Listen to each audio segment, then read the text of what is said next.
Balili. Kumpul. Luda, bagyo, ingat, at balili, katlo.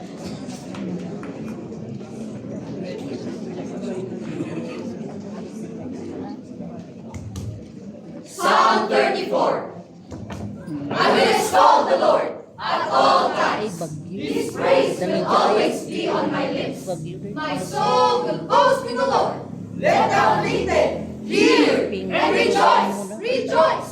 Glorify the Lord with me. Let us exalt His name together. Ni Jayan. I sought the Lord, and He answered me. He delivered me from all my fears.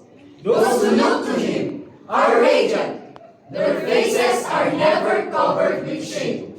This poor man called, And the Lord heard him. He saved him out of all his troubles. The angel of the Lord encamps around those who fear Him, and He delivers them. Taste and see that the Lord is good. Blessed is the man who takes refuge in Him. Fear the Lord, you His saints, for those who fear Him lack nothing. The lions may grow weak and hungry, but those who seek the Lord lack no good thing. Come, my children, listen to me. I will teach you the fear of the Lord.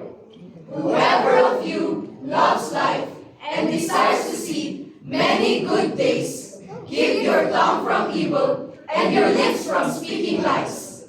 Turn from evil and do good. Seek peace and pursue it. The eyes of the Lord are on the righteous, and His ears are attentive to their cry.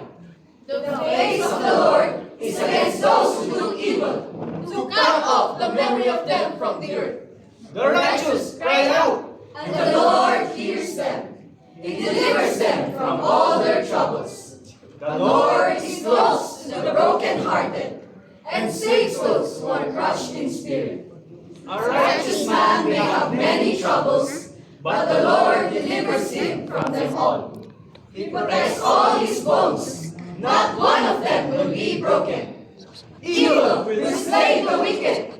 The foes of the righteous will be condemned. The Lord redeems His servants. No one will be condemned who takes refuge in Him. Psalm 34. Kalaban na